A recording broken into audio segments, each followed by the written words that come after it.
Okay, haven't done a video in a little while. I told you a couple videos back that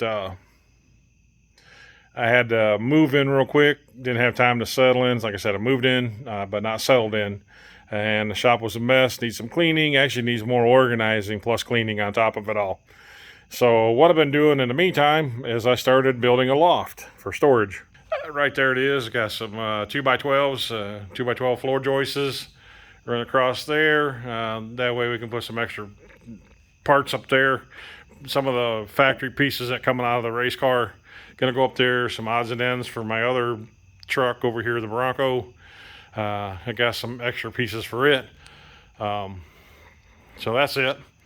What you see there, the two boards coming down. I actually got a 2x6 mounted on top, and it rests on top of the truss for the ceiling. So that way I'd have open floor where it didn't interfere. You see this shelf here, I put that on there with a jack stand. Held that board in place going to the wall where it got anchored in level. That was our starting point, and go from there. And as I looked at it, I'm actually probably going to build some walls and enclose this on the lower side and create a clean room for engine assembly, possible transmission assemblies, and so forth. So we're just going to keep working on that. Take a break from the race car for a little bit to further carry on getting this loft done so we can get some cleanup going on here, just so we can have some better organization, not so I'm tripping over things. Really don't get a whole lot of time to work out here. This last week got over 69 hours in 6 days, so been running a lot, doing some work. It's part of my job, and I just got to do it. So just to give you an idea what's going on, last video I showed, it showed the subframe in place but not welded in. So I got a chance to get it welded in and just give you guys a view of what it looks like welded in. And you see right there, you got the little corner brace in place. It goes forward, welded to the front subframe from Checkered Racing. Give me a second here, we'll flip. Okay, as you can see right there, got that angle piece in there just to enclose the box, 3x2 box. To close that all off, that was the whole plan. Got that done. The next step will be to get the driver's side done. But in here, you can see this right along here, there's a brace welded factory underneath for strength. Well, I saved that other piece. I'm going to weld it in here and tie it to this this frame connector to strengthen the floorboard. We'll get some sheet metal, finish all that in. And that's our plan for that right now. But before I go any further, with the driver's side, I want to get the rear brakes from Willwood all plumbed in and bled out before we go any further. Just a little trick, and I'm going to try to do some other videos, not just pertaining to the race car, but if you work on your own stuff and you need like a little, you know, a 2-minute tip that saves a lot of work. You know, I got some ideas after 30 years being in the automotive business. You learn a thing or two how to make your job a little bit simpler, especially if you're working by yourself. So whole plan is to leave the driver's seat in there, put like a extension, like a 3/8 extension between the seat and the brake pedal. And by offsetting the cups in the master cylinder, you can disconnect your brake lines. You're going to lose a little bit of brake fluid, but it ain't going to keep running out. The offset on the cup seals in the master cylinder will stop the brakes from bleeding continuously, so you can get some work done. So what I'm going to do is just, well, like I said, either a pry bar. It don't have to be elaborate. Like I said, in the extension, you can offset them cup seals in your master cylinder to stop the brakes from bleeding dry while you work on them and disconnect the line. If you got a blown brake hose, I mean, it might be not totally bled out yet. Find a way to put it in there. If you got to disconnect your battery, even if you get the car running, you know, disconnect the battery. Well, let's say if it runs and you want to do the work, disconnect the battery. Change your brake hose out. It's going to save you some time.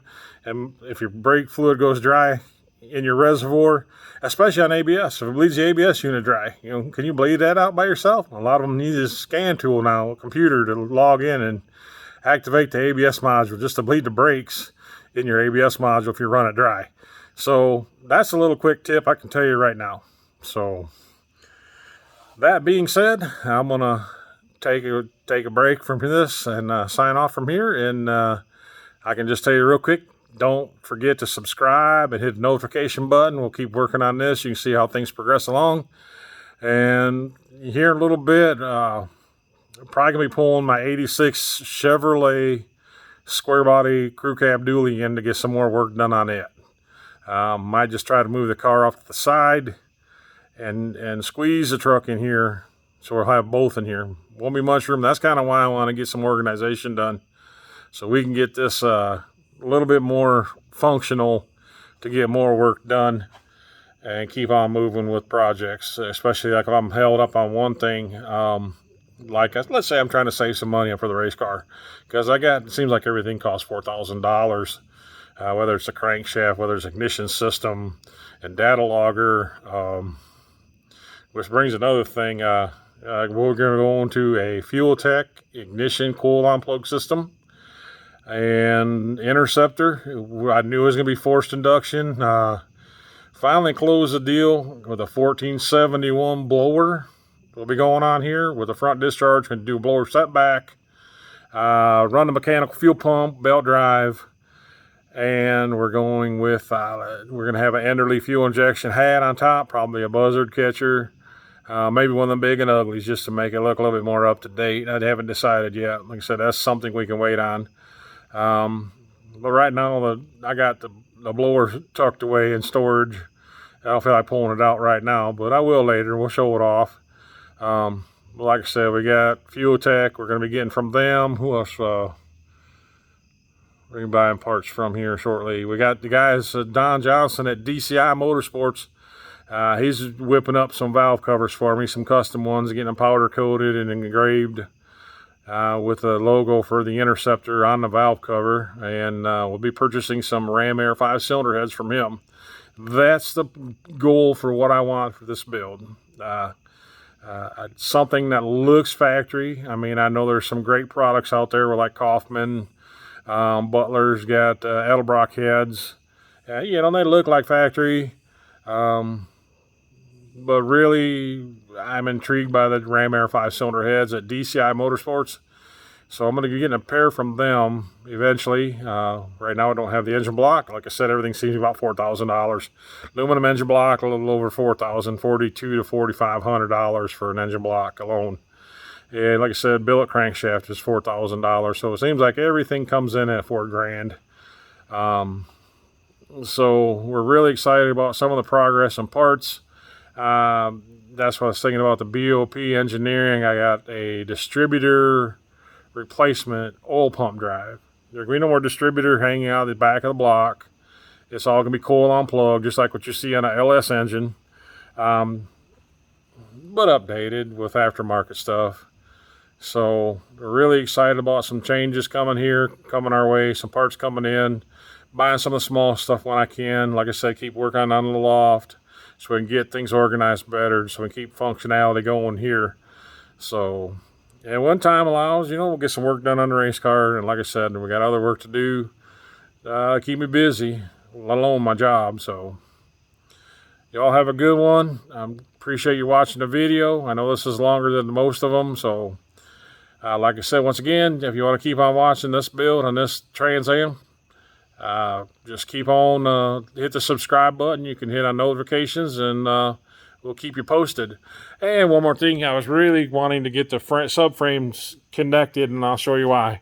Because, as you know, these second generation doors, they tend to sag. And you can see this one here. It doesn't sag, and it shuts beautiful.